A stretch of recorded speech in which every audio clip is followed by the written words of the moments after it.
Happy Money Making Monday. Happy Money Making Monday. How are you today? I'm well. How about yourself?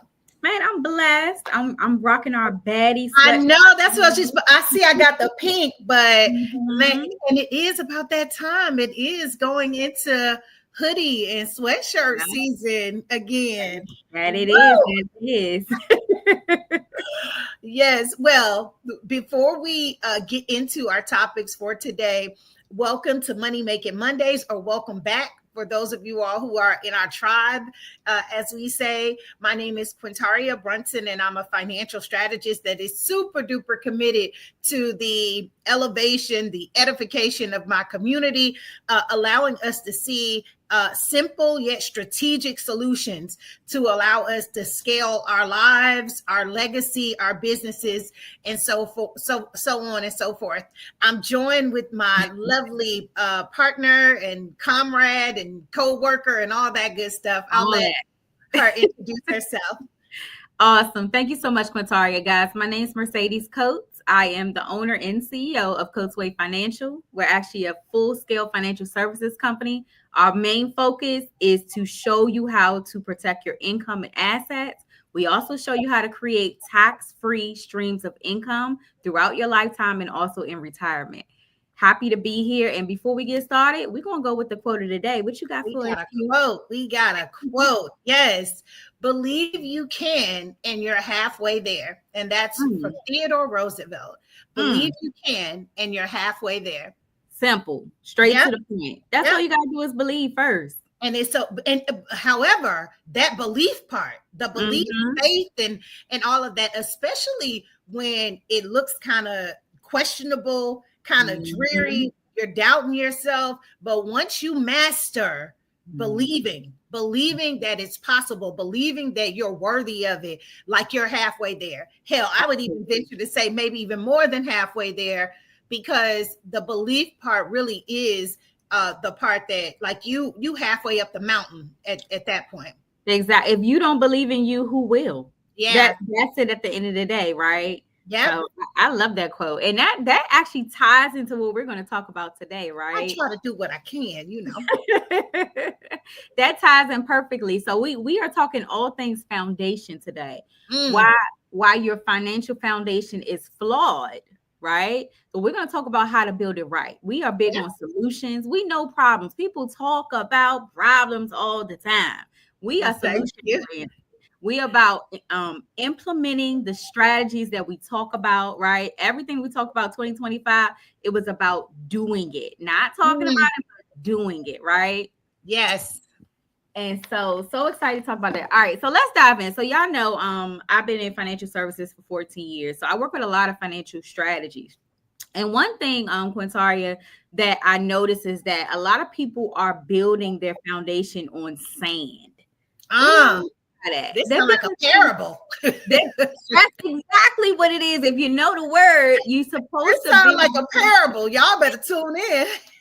You're supposed to build your foundation on a rock, but a lot of people do it the wrong way. They're building on the sand, where it'll stand for a little while, but if you get some water under there, if you get some mud under there, everything can come crumbling down. Everything that you work hard when a storm comes, and this is a beautiful analogy, because sand is somewhat like it's not like water, so it isn't fluid and dry, and it has some texture to it. It has some, it has some density. If you've ever tried to pick up a sandbag or weigh something down with a sandbag, it has some weight, but it is much easier to move sand than concrete. Exactly, and it's temporary. Yes. It's very temporary. It's a temporary solution.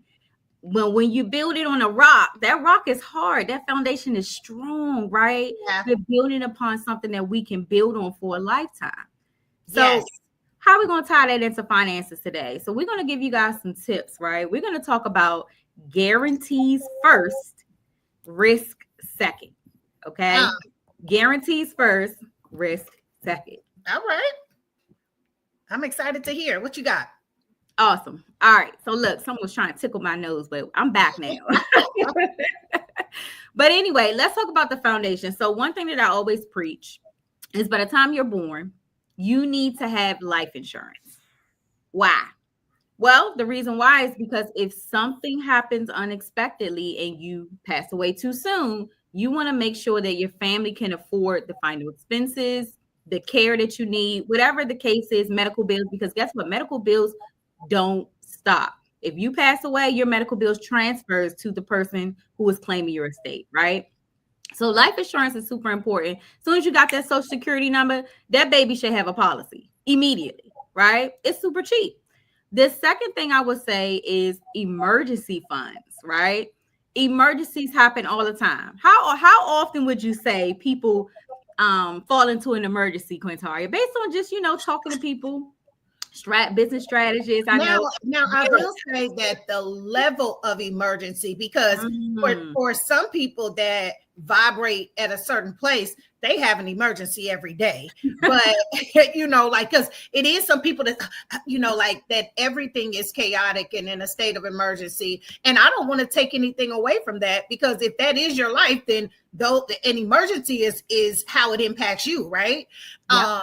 But I would definitely say that quarterly, or maybe once or twice a year, that could be a relative emergency type situation, or a situation like not necessarily emergency, like dire straits, like your house burned down or something. But let's say your car's in the shop for longer than you anticipated and you got to shift some stuff around, or maybe a loved one gets sick and and you have to move some things around. So slight minor things, like you may have things that pop up where you have to deviate from just your standard day-to-day practices on a quarterly basis. And let's hope that major life-altering emergencies are a little more sporadic. But the thing about those is they're far more devastating.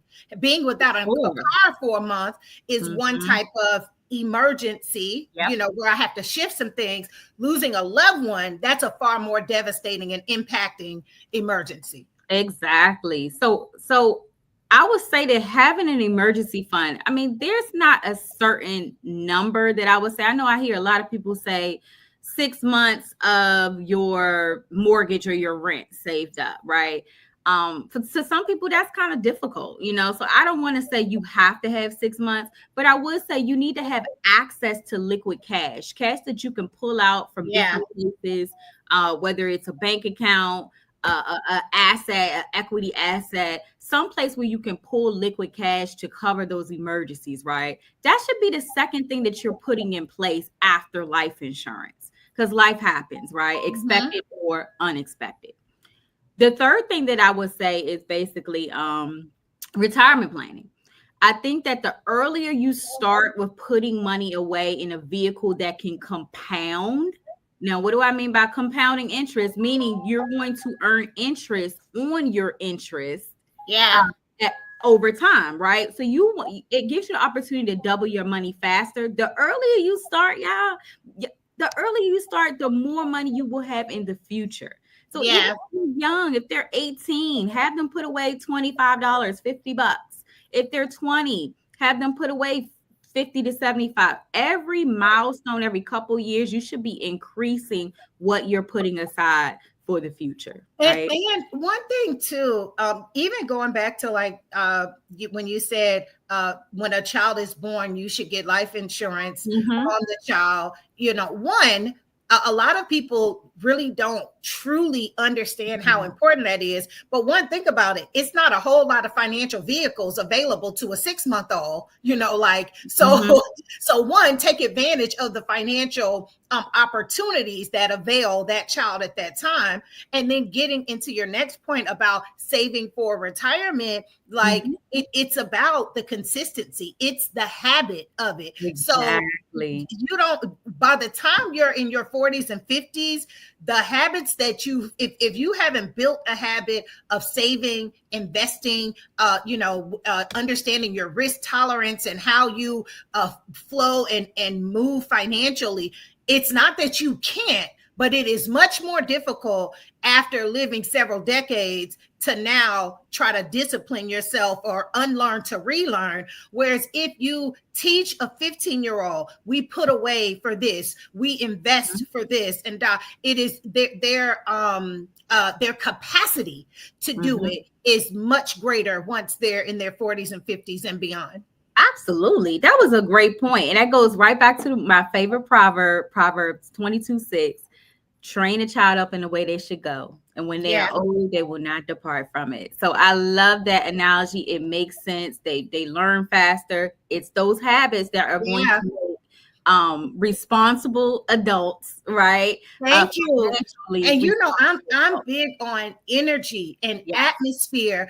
Just think of the atmosphere you set for a child that you already have a wealth building asset with their name on it. A wealth building. You already set an atmosphere for them to win and be financially free. You know, like, that's that going back to our quote, like we keep taking it back, but that is half the battle. That's it. Because you believe in them enough to say, I love you enough to make sure that not only you're protected, but we have financial vehicles that can put you in position to win. They can build off of that.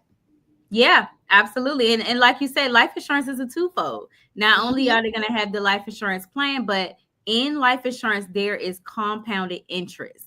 So again, the earlier you started, the better position that your child or grandchild or, you know, whoever you are guardian of, they can really be positioned well. So I would say that would be the third thing, right? The next thing I would say is real estate, right? I'll let you kind of touch on real estate because you are a guru in real estate, but real estate is a great way. Real estate is a great way to invest in an asset that can appreciate over time that you can leverage, right? So let's talk about real estate for a second. Over the Forbes are one of the magazines that I get the articles for, but I read recently, like within the last week or two, that real estate has been in the last 200 years of American wealth, real estate is always in the top 10. So real estate is definitely a financial pillar for the the Brunson approach. We have 4 pillars. One of them is strategically positioning your real estate portfolio. And that is beyond just the home that you live in. Home ownership is beautiful. It is important for in our community. We know that is one of the main differentiators in our wealth gap, but it goes far beyond that. One thing that I will say, going back to your point about being liquid, real estate typically is a long game. All of these people who think you can flip and be rich tomorrow, not that some may not have had some level of success, but on average, your real estate assets are long-term assets. If we have a crisis or God forbid, what I see happen for a lot of people, Mercedes, is they put money into real estate. They have something happen, an emergency that hits their credit in a negative way, and they can't access that equity. They can't pull that money out because you still need good credit in order to access, to refinance and all of that type of stuff. Wow, I didn't know that. Very much so. So that is why it's important to have conversations, booking your 15-minute consultation so you can see which buckets to put your money in so that you know how it works. But real estate, in terms of a long-term asset, it is most definitely one of the pillars of wealth building for millionaires in the United States, millionaires and billionaires across the world. And it definitely is something that our community should use as well too. Just keep in mind that when you put money in real estate, you're typically not looking at a huge return until you're about a decade out. Okay. I love those tips, guys. I hope you're listening. I hope you're taking notes because, again, we want you to use the information and apply it, right? Don't just listen to it, but actually apply it. And I would move on to the last one, Quintaria. I would say the last thing we're moving from guarantees to risk second, right? So the last riskiest investment I would say would be your mutual funds, your crypto, your stocks, right? Those are the things that are the last things you're going to invest in this scenario. Once you got all those things set up, You do those last. Why? Because that's the extra money that you can afford to lose, right?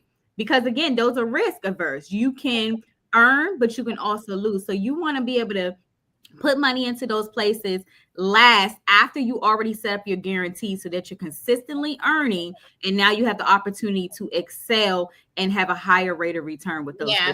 Diversify your portfolio, assess your needs, assess the legacy that you're trying to build, and build a portfolio accordingly. It's almost like when you sit down to eat, you don't just have all corn, or at least that doesn't sound so, like you may have a little, like a butter corn with some squash and maybe a piece of baked chicken or something, but you want a level of, so you're getting nutrients and certain things from different areas. The same with our financial portfolio as well too. Have some diversity in there so that all of your eggs are not in one basket, but the eggs that you do have are growing and working on your behalf while you're asleep, while your children are growing, and all of that good stuff. This has been another amazing topic. These 15 minutes go by so quick. So quick. But thank you all. Our info is all over. Reach out to us. Book a 15-minute consultation to see what your portfolio looks like. If you are in current insurance plans that meet the needs for you and your family, and if you have a new addition to the family or someone that's under 12 years old and you're like, I do need to make sure that I cover them and believe in them in advance so that they can have an atmosphere to win. I'm super excited. You all go and be great. And thank you for joining us for this Money Making Mondays, Mercedes. And I hope to see you in the very near future. Bye, guys. See you next